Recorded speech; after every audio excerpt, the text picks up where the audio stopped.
Assalamualaikum warahmatullahi wabarakatuh. Alhamdulillah. Alhamdulillahilladzi bi ni'matihi tatimmus shalihat. Wa huwa alladzi anba'a al-habba minan nabatat wa athaba 'ala a'malis shalihat.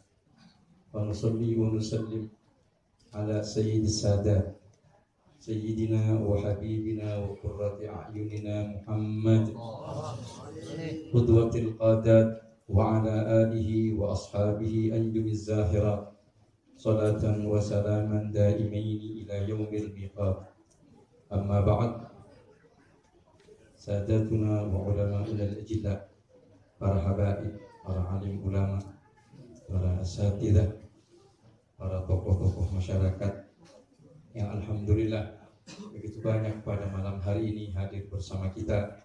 Ada guru kita Al-Habib Abdurrahman bin Ahmad As-Sigaf, Al-Habib Abdullah bin Abbas As-Sigaf, Haji Ahmad Rifai Uthman, serta para asatidzah yang lainnya yang semuanya insya Allah mendoakan atas dasar cinta seperti yang kita dengarkan tadi kepada almarhum Bapak Uthman bin Abdul Hamid, yang kita ketahui bahwa beliau adalah orang yang saleh dalam hidupnya.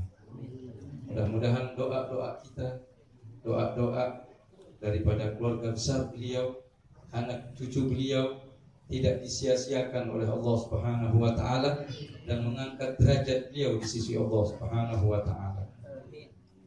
Pernah suatu saat ada seorang sahabat Sa'ad bin Ubadah datang kepada baginda Nabi Muhammad sallallahu alaihi wasallam dan beliau bertanya setelah ditinggal wafat oleh ibunya dan beliau saat itu tidak ada di kota Madinah,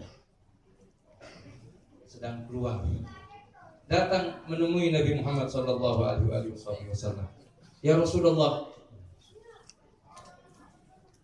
ummi tufiyat wa ana ghaibun anha. Ibuku meninggal dunia sedangkan saya sedang keluar, tidak menghadiri jenazahnya, tidak menyaksikan. Apa yang harus saya lakukan? Apakah seandainya saya bersedekah untuknya itu akan diterima oleh Allah Subhanahu wa taala? Maka kata Nabi, iya. Maka beliau mengatakan, idzan ushhiduka anna haiti, ini kebun saya saksikan di depanmu ya Rasulullah, innaha sadaqah, bahwasanya kebun ini akan menjadi sedekah. Dalam hadis ini seperti yang kita dengarkan, betapa seseorang itu sangat mendapatkan kebaikan dari orang-orang yang ditinggalkan, baik itu anaknya, baik itu saudaranya, baik itu tetangganya. Bahwa dikatakan laulal ahya lahalakal amwat, seandainya bukan karena orang yang hidup maka akan binasa mereka orang-orang yang telah meninggal dunia. Sebagian orang kadangkala berkata, bukankah Allah Subhanahu wa taala mengatakan wa alaysa lil insan illa ma sa'a, manusia itu hanya bisa melakukan sesuatu, mendapatkan sesuatu yang dia kerjakan. Sesuatu yang dikerjakan oleh orang lain maka tidak mendapatkannya. Tetangga kita kadang ada yang berpahaman seperti itu dengan berdalih ayat seperti ini, ayat tersebut. Padahal kata para ulama, ayat tersebut kalau memang ayat ini dinasakh, ada dua pendapat. Ada yang mengatakan ayat ini dinasakh. Kenapa dinasakh? Ini tetap tulisannya, tapi hukumnya sudah tidak berlaku. Banyak di dalam ayat-ayat suci Al-Quran.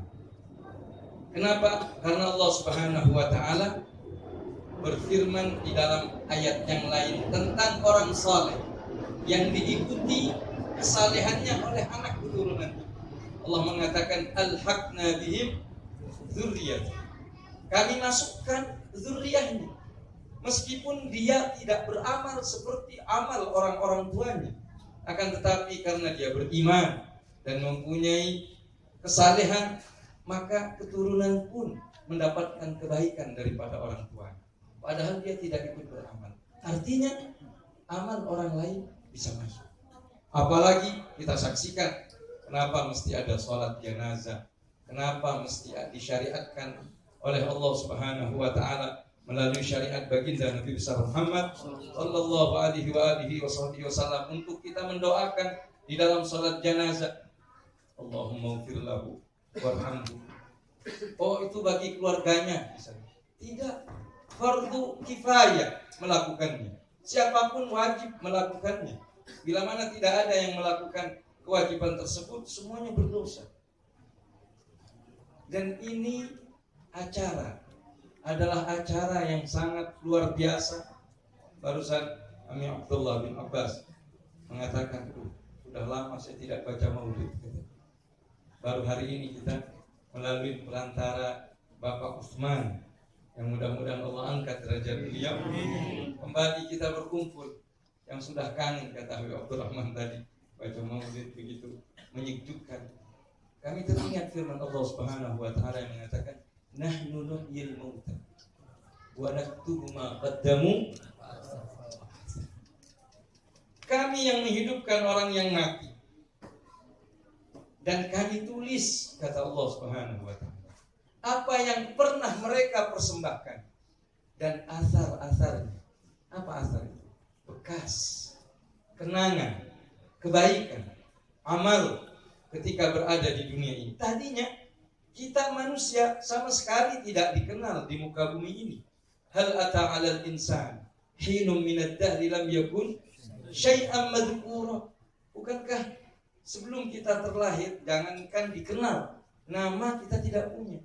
Lam yakun syai'an madhkura. Tapi pada akhirnya dengan amal saleh, dengan irtibat, hubungan dengan kaum salihin, hubungan dengan orang-orang ahli ilmu, maka tidak disia-siakan oleh Allah Subhanahu wa taala. Wa atharuhum, lahir darinya anak-anak yang saleh.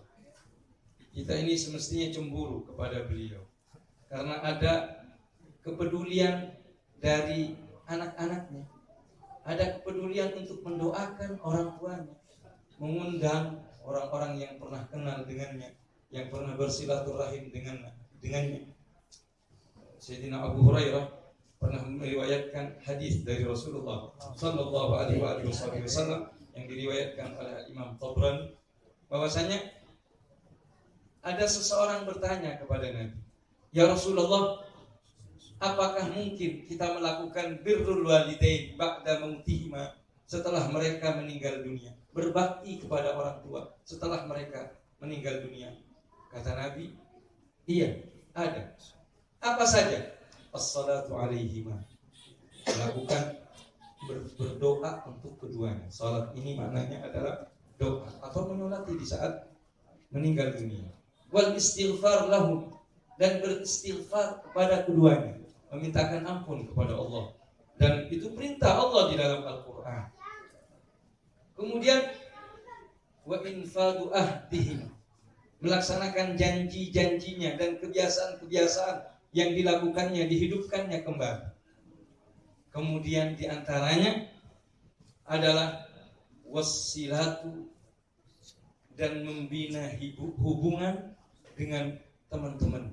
Bahkan Sayyidina Abdullah bin Umar, putra daripada Sayyidina Umar, beliau mengatakan, abarru barrir rajuli liwalidayhi ba'da mautihima, paling besarnya birrul walidain yang dilakukan oleh seseorang setelah wafatnya kedua orang tuanya adalah menyambung tali persaudaraan dengan orang-orang yang pernah disambung oleh orang tuanya.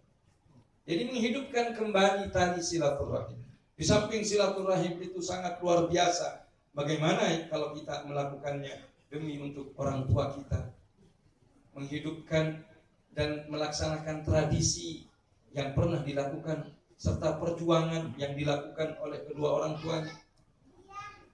Itu adalah hal yang sangat besar yang kita berharap setiap haul yang kita lakukan untuk orang tua kita adalah momen untuk mengenang mereka momen untuk mengangkat derajat mereka di sisi Allah Subhanahu wa taala, sebagaimana membuktikan bahwasannya mereka adalah orang yang berhasil mendidik kita. Tinggal bagaimana kita mendidik anak-anak kita. Apakah setelah kita meninggal ada orang yang mau mengenang kita, ada yang mau mendoakan kita, membacakan Fatihah untuk kita? Itu nikmat yang sangat besar.